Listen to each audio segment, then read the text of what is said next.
very much. First, let me thank you for organizing this conversation. I will be faithful to the assigned subject, the role of the diaspora in nation building.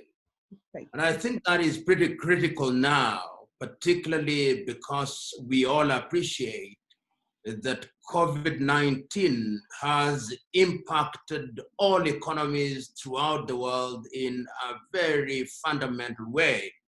And not a single country was prepared for this. All the forecasts that were made by economists and other institutions have now come a cropper because of the impact of COVID-19. And I'll be very faithful to my continent of Africa, and of course, Africa operates in a global setup.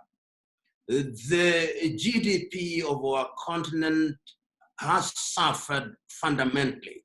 I know that the typical organizations will give very conservative figures about how far the economies will have contracted. They'll say 6%, 2%, 6%. Some of it is normally meant to humor governments.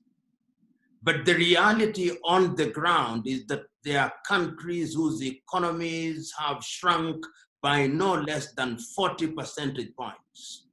There are whole industries which are literally dead.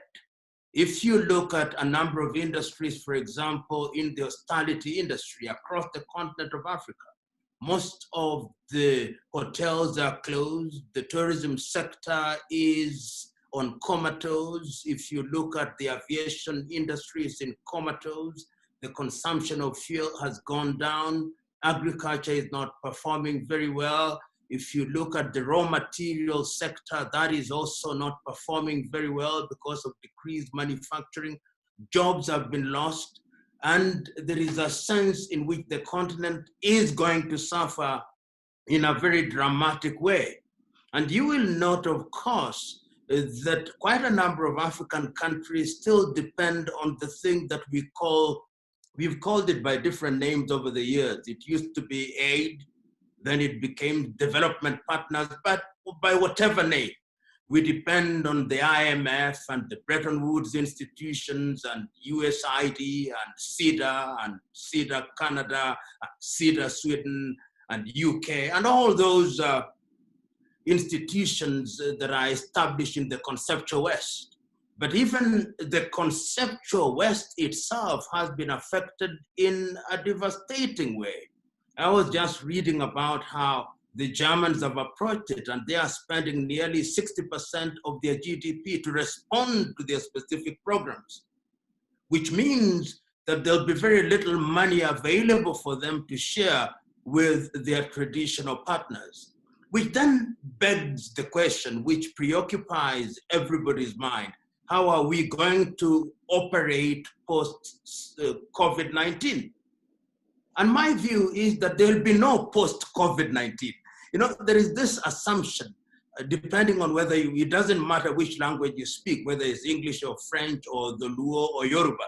It is as if COVID is here with us like a football match. After 90 minutes, it will end. That is not true.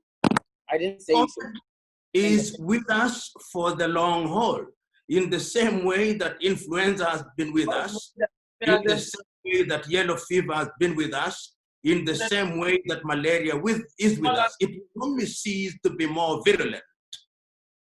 And that is how Dad, put your headphones in. And that is how we should mute my phone. And my view, therefore, is how do we deal with the post-lockdown environment?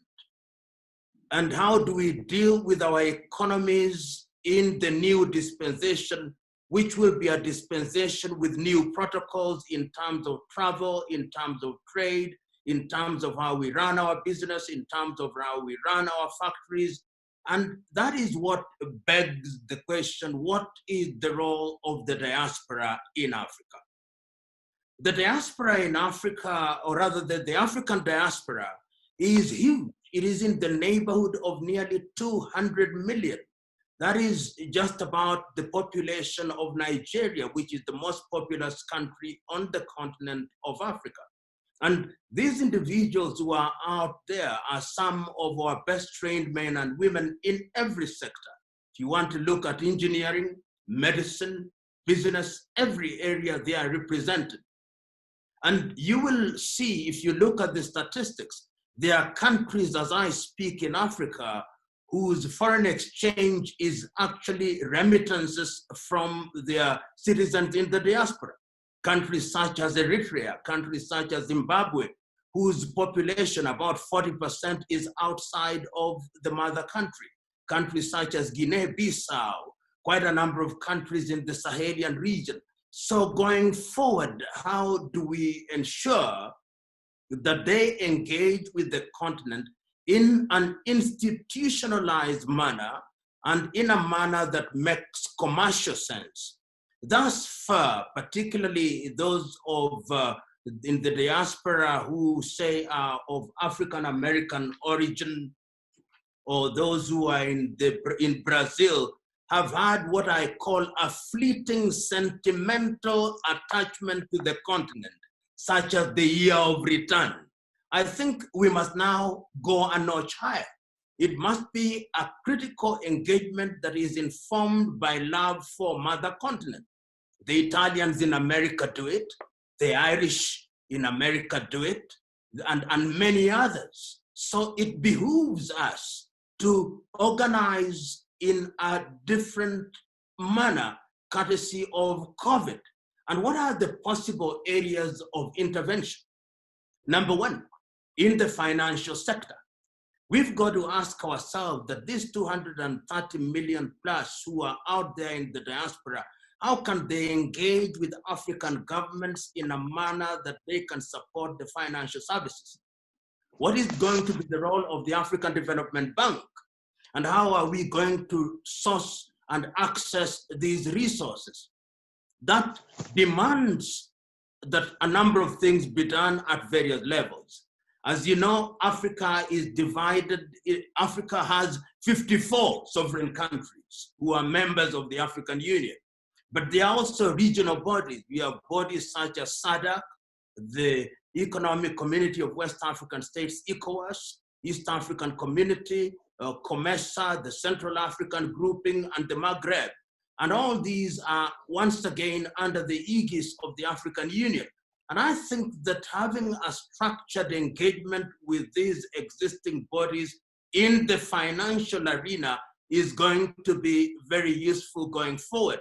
And I'm very happy to note that the African Continental Free Trade Area, which has now received 54 signatures and 28 ratifications, will be coming into force in the month of July this year. And that is going to be critical, because what is going to happen is the tariff and non-tariff barriers are going to come down, and intra-African trade, which conservatively now stands at 20%, could be enhanced to go into the neighborhood of 50 and 60%, in my view, within a shorter period than happened in Europe and Asia, because we now know that the reality is that you have to depend on yourself in critical matters, which has only been exposed by COVID. So I think that in the financial sector, that is the role that the organized diaspora can do. The other thing is that we must identify the critical areas in African economy, in agriculture. Most of African countries, by default, some may say, by design, moved away from agriculture when they discovered fossil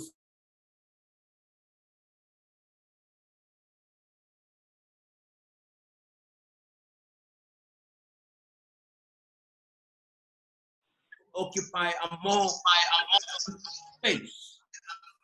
I am saying that right now, agriculture is yet again one of the areas in which we can engage the diaspora in order to mechanize agriculture, enhance value addition. And once again, I think that the diaspora, with the exposure that they have in the various countries where they are, whether it's in Australia or in the United Kingdom or in the United States of America, can engage very well. The third area is in the area of technology. Technology, now that we talk about the fourth industrial revolution, how are we going to consume technology? Look at a technology such as this Zoom. Zoom has suddenly become a vibration of the and in my view, I believe that African universities and African institutions should also invest in this by ensuring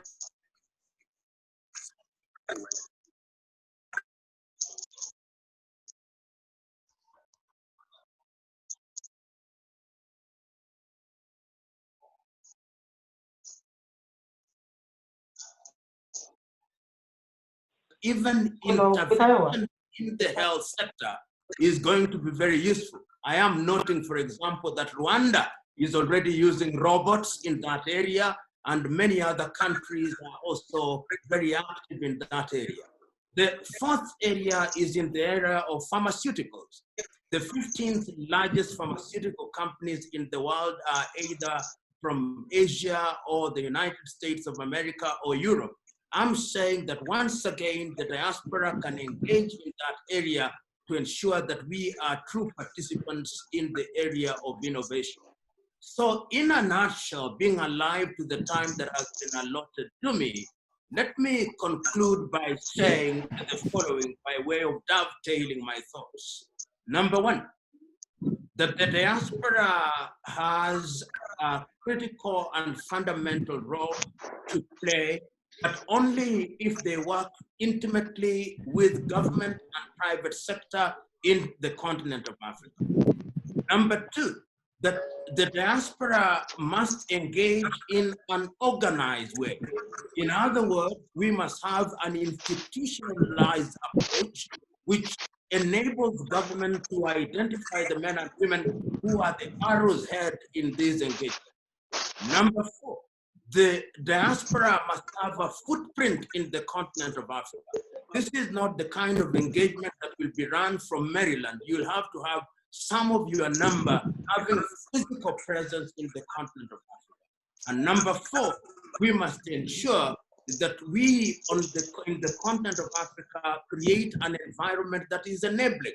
And an enabling environment means that we remove unnecessary tariff and non-tariff barriers, and that we make traveling easy by way of introducing the African passport and encouraging dual citizenship.